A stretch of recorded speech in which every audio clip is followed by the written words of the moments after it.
আসসালামু আলাইকুম। অনেকজন জিমেইল ডিলিট করবেন কিভাবে সেটা বুঝতে পারছেন না। ফোন থেকে পার্মানেন্টলি ভাবে ডিলিট হয়ে যাবে নাকি ক্ষণস্থায়ীভাবে। তো আপনারা কিভাবে জিমেইল ডিলিট করবেন এবং পরবর্তীতে আবার জিমেইল লগ ইন করবেন সেই বিষয়ে আজকের এই ভিডিও।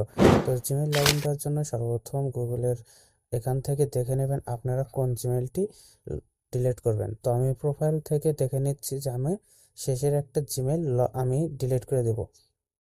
এটা আমার প্রয়োজন নেই, আমি ডিলিট করে দেবো। পরবর্তীতে প্রয়োজন হলে আবার আমি নিয়ে আসব। তো এই জন্য আমাকে যেতে হবে আমাদের ফোনের মেইল অপশনে। তো আমরা সর্বপ্রথম আমাদের ফোনে থাকা মেইল অপশনে মেইল অ্যাপসে যাব। মেইল অ্যাপসে যাওয়ার পরে এখানে যে উপরে থ্রি ডট অপশন আছে, থ্রি ডট অপশনে ট্যাপ করব। থ্রি ডট অপশন থেকে আমরা নিচের দিকে দেখতে পারবো সেটিংস নামে একটা অপশন আছে। তো আমরা সেটিংয়ে ট্যাপ দেব। সেটিংয়ে ট্যাপ দেওয়ার পর আমাদের এখানে সবগুলো জিমেইল দেখাবে। তো আমরা যে জিমেইলটা ডিলিট করব সেই জিমেইলটার উপরে ট্যাপ করব।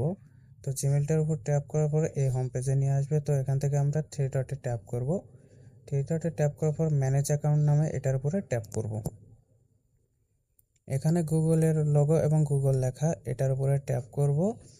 এটার উপর ট্যাপ করলে আমাদের কাছে যতগুলো জিমেইল আছে সবগুলোকেই দেখাবে।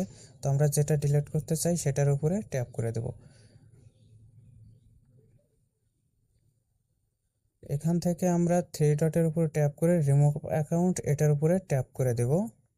তাহলে আমাদের জিমেইলটা ডিলিট হয়ে যাবে এবং যদি আমরা চাই পুনরায় আবার পরবর্তীতে আমরা জিমেইলটা লগ ইন দিতে পারবো। এটা দেখার জন্য আমরা প্রথমে আবার গুগলে যাব এবং গুগলে যাওয়ার পর প্রোফাইল বাটনের উপর থেকে এখানে সুইচ অ্যাকাউন্ট থেকে আমাদের জিমেইলটা কিন্তু আর দেখতে পাচ্ছি না, জিমেইলটা অলরেডি ডিলিট হয়ে গেছে। এইরকম প্রয়োজনীয় তথ্য পেতে অবশ্যই আমাদের চ্যানেলটা সাবস্ক্রাইব করবেন। সবাই ভালো থাকবেন, সুস্থ থাকবেন। আল্লাহ হাফেজ।